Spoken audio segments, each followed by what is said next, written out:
आज विज्ञान में मैंने एक ऐसा टॉपिक लेकर आया है जो कि आपको जीवन भर काम पड़ेगा।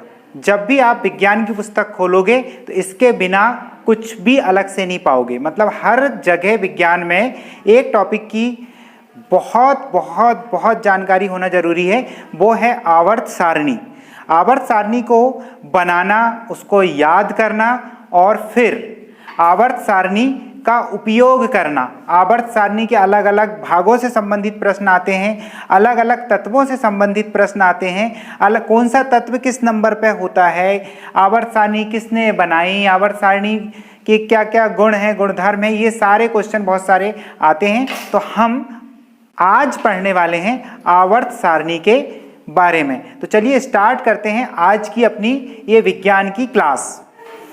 आज हम सबसे पहले ये देखेंगे कि आवर्त सारणी का जो पूरा डायग्राम है, जो पूरी सारणी है, वो बनती कैसे है। आवर्त सारणी बनती कैसे ये बस नहीं देखना, बनाते कैसे हैं वो भी देखेंगे। और एक बार मैं एक बिंदु पे अपनी चौक रखूंगा, उसके बाद मैं उसे आवर्त सारणी पूरी करने के बाद ही उठाऊंगा। ये प्रॉमिस है आपसे। आप देख लीजिए, आप कभी नहीं भूलेंगे। इसको थोड़ा सा बस समझते जाइएगा मैं बना क्या क्या रहा हूं। तो चलिए स्टार्ट करते हैं इस बिंदु से।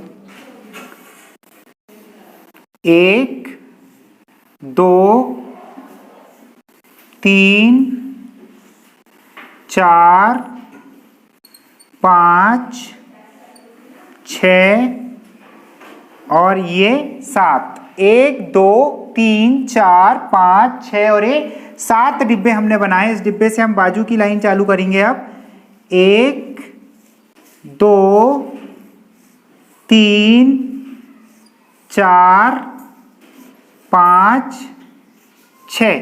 अब हमने दूसरी लाइन में 6 डिब्बे बनाए हैं। अब हम 2 डिब्बे छोड़ करके 4 डिब्बे की लाइन तैयार करेंगे। 1 2 3 और ये 4।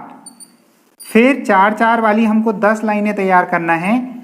2 3 4। 1 2 3 4।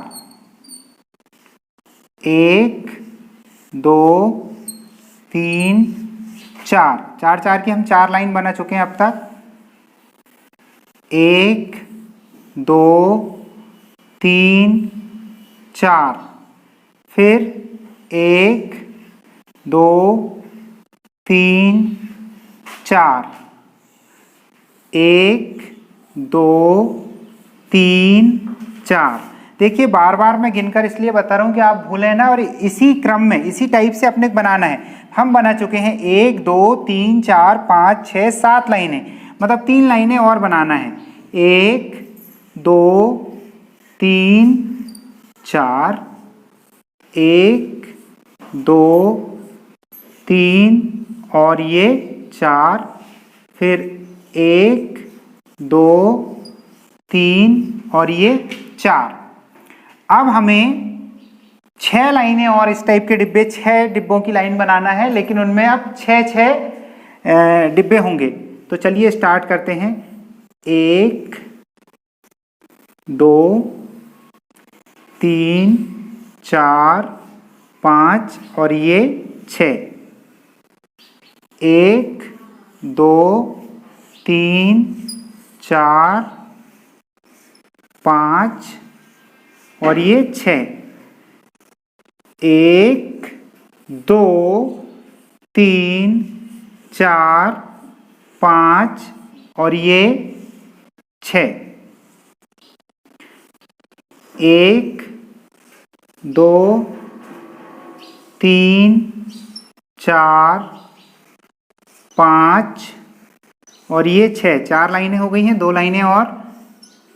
1 2 3 4 5 और ये 6।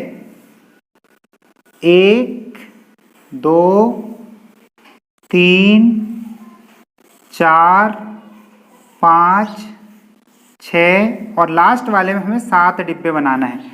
तो बच्चों मैं इसके बाद अपनी चौक उठा ले रहा हूँ, क्योंकि जो बिल्डिंग के अंदर, ये अगर इसे हम एक बिल्डिंग माने तो इस बिल्डिंग के अंदर जितने लोगों को रखना था वो हम बना चुके हैं। बाहर भी हमें कुछ लोगों को रखना, लेकिन उसके लिए अलग से लाइन बनाएंगे हम, उसका इस बिल्डिंग से संबंध नहीं रहेगा, वो अलग से रहेगी। तो अभी तो आपको काफी बोरिंग सा लगा होगा कि 1 2 3 4 1 2 3 4 5 6 7 1 2 3 4 5 6 गिन रहे हैं सर, ऐसा बिल्कुल भी नहीं है। ये आपको बहुत इंटरेस्टिंग होने वाला है। देखिए अब हम कुछ डिब्बे और नीचे बना देते हैं, वो वाले भी वो काम खत्म कर लेते हैं पहले। 1 2 3 4 5 6 7 8 9 10 11 12 13 14 15 16 17 18 19 20 21 22 23 24 25 26 27 और ये 28। ये 28 तत्व अलग से हैं जिनके बारे में हम यहाँ पर देखेंगे। ये 2 लाइनें हैं 14-14 की। देखिए हमने यहाँ पर टोटल जो लाइनें हैं उन इसमें जो डिब्बे हैं, कुछ लाइनें खड़ी हैं, कुछ आड़ी हैं, ठीक है। तो सारी जो लाइनें हैं, सारे डिब्बे खड़ी लाइनों में भी आ रहे हैं और आड़ी लाइनों में भी ये आ रहे हैं। तो जो खड़ी लाइनें हैं उन्हें हम कहते हैं वर्ग, और जो आड़ी लाइनें हैं उन्हें हम कहते हैं आवर्त। ये वर्ग, जो वर्गों की संख्या है इस पूरी सारणी में, वह है 18। चलिए देखते हैं बने के 18।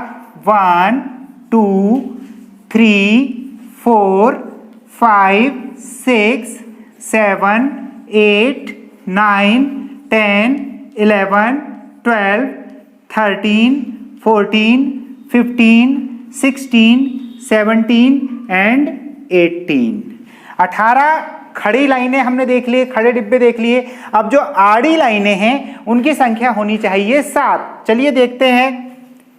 1 2 3 4 5 6 और 1 7। तो ये 7 लाइनें हैं। ये जो इस टाइप से जो आ रहे हैं ये कहलाते हैं आवर्त,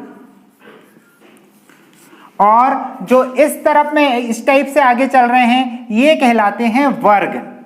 तो वर्ग और आवर्त से मिलकर बनी है हमारी आवर्त सारणी। तो चलिए इस आवर्त सारणी में और क्या क्या चीजें हैं ये भी हम देख लेते हैं। वैज्ञानिकों ने जब इसे बनाया, पहले मेंडलीफ ने बनाया, उसके बाद उन्हीं के शिष्य मोसले ने इसे अपग्रेड किया। अपग्रेड करने के बाद जैसा कि आप सभी जानते हैं कि इस संसार में कई प्रकार के अलग अलग प्रकार के तत्व हैं। उन सारे तत्वों को एक सारणी में जमाया गया है। अच्छा, जमाने की भी कुछ तो नियम होंगे कि भाई किस टाइप के तत्वों को कहाँ रखना है, अलग अलग प्रकार के धातुओं को कहाँ रखना, धातुओं को कहाँ रखना है, गैसों को कहाँ रखना है, ये सब जो बातें हैं। अब उनका वजन के हिसाब से रखना है कि परमाणु क्रमांक के हिसाब से रखना है, उनके नंबर ऑफ इलेक्ट्रॉन्स के हिसाब से रखना है या नंबर ऑफ प्रोटॉन्स के हिसाब से रखना है, ये सारी चीजें डिसाइड करके वैज्ञानिकों ने इस सारणी को बनाया है। जो पहली आवर्त सारणी श्री मेंडलीफ नाम के वैज्ञानिक ने बनाई थी, तो मेंडलीफ ने जो आवर्त सारणी बनाई थी उसमें उन्होंने तत्वों के या जो भी तत्व थे उनके भार के आधार पर सारणी बनाई थी, उनके वजन के आधार पर सारणी बनाई थी। है ना, समझ में आ रहा बच्चों आप सब लोगों को? हाँ, वजन के हिसाब से सारणी बनी थी तो उसमें बहुत सारी विसंगतियां आ रही थी, समझ में नहीं आ रहा था। इतनी बड़ी सारणी भी नहीं थी, वो छोटी सी सारणी थी, उसी में सब आ जाता था, इस टाइप की भी नहीं थी। तो फिर उनके ही शिष्य ने आगे चल के खूब सारा रिसर्च करके फिर उसको और व्यवस्थित किया, और अब जो आवर्त सारणी फाइनली हम अपने ये बोर्ड पे आप देख रहे हैं या आपकी बुक्स में देखते हैं, जो हम अपनी टेक्स्ट बुक में भी देखते हैं, तो ये सारी जो पिक्चर आप देखते हो वो मेंडलीफ की आवर्त सारणी की नहीं होती हैं, वो मोसले की आवर्त सारणी की होती है। और मोसले ने एक नियम दिया आवर्त सारणी बनाने के पहले कि तत्वों के भौतिक और रासायनिक गुण उनके परमाणु क्रमांक के अनुक्रमानुपाती होते हैं। परमाणु क्रमांक या परमाणु संख्या एटॉमिक नंबर के अनुक्रमानुपाती होते हैं। जबकि मेंडलीव ने भी एक नियम दिया था, इन्हीं के गुरु थे, उनने नियम दिया था कि तत्वों के भौतिक और रासायनिक गुण उनके परमाणु भार के अनुक्रमानुपाती होते हैं। परमाणु भार वाला सिस्टम ठीक तो था समझने के लिए, लेकिन उसमें बहुत सारी कमियां थी। उन कमियों को मोसले ने परमाणु क्रमांक के रूप में सारणी बना करके सॉल्व कर दिया। तो बच्चों, ये आवर्त सारणी जैसा मैंने इस टाइप से यहाँ पर बनाया, एक डॉट से, आप एक डॉट से ही बनाकर देखना। ये आप पेंसिल और स्केल की मदद से भी बना सकते हैं, लेकिन उसमें आपको बहुत दिक्कतें जाएंगी। बनाना तो बड़ा आसान रहेगा, लेकिन आप एक समय के बाद उसे भूल जाएंगे। इस तरीके से अगर आप आवर्त सारणी को बनाते हैं तो आप भूलेंगे नहीं, ये बिल्कुल वादा है, क्योंकि आप एक रंगोली डाल रहे हैं कुल मिलाकर। आप देखिए, आपने यहाँ एक डॉट से बनाना चालू किया, आपको आगे कुछ भी पता नहीं कि क्या होने वाला है, बस फिर आपका हाथ चलते गया। आपने देखे कि यहाँ 7 थे, फिर यहाँ 6 आए, फिर हमने 10 बना दिए 4-4 वाले, फिर हमने 5 बना दिए 6-6 वाले, लास्ट में फिर एक टोपी पहना के 7वां बना दिए यहाँ पर। तो इस टाइप से आपको बनाना है। चलिए बच्चों, तो अभी आपने देखा कि ये 4 ब्लॉक में हमने इस पूरे को बांट दिए हैं। अब हम इसमें तत्वों को भरेंगे। तत्वों की संख्या कितनी हो सकती है? आपसे कोई भी पूछेगा तत्वों कितने तत्व आवर्त सारणी में बन सकते हैं, आपको ज़्यादा दिमाग लगाने की ज़रूरत नहीं है, आप खुद ही गिन सकते हैं। जितने यहाँ डिब्बे हैं उतने ही यहाँ पर तत्व बन सकते हैं। 118 तत्वों के लिए यहाँ पर जगह बनी हुई है। चलिए, ये चीजें थी। आवर्त की संख्या कितनी है? 7। आवर्त की संख्या कितनी है? 7। और वर्गों की संख्या कितनी है? 18। वर्गों की संख्या कितनी है? 18। जो आड़ी लाइनें हैं उनको क्या कहें हमने?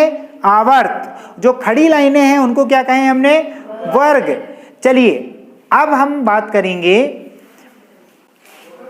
इनके भरने की। इनको भरना कैसे है करके, तो इसको भरना हम अगले वीडियो में सीखेंगे, क्योंकि अभी संस्कृत की क्लास का टाइम हो गया है। अब संस्कृत की क्लास लगेगी, इसके बाद में अगले वीडियो में आप देख पाएंगे कि ये आवर्त सारणी को के अंदर तत्वों के क्रम को कैसे याद करना है। इसके आगे और भी बहुत कुछ आपको सीखने को मिलेगा। अगर आपको ये वीडियो अच्छा लगा हो तो इसे सब्सक्राइब ज़रूर कर लीजिए, क्योंकि हमारे स्कूल के जो वीडियोस हैं वो सारे हम बनाकर इसमें डालने वाले हैं, डाल ही रहे हैं रेगुलर।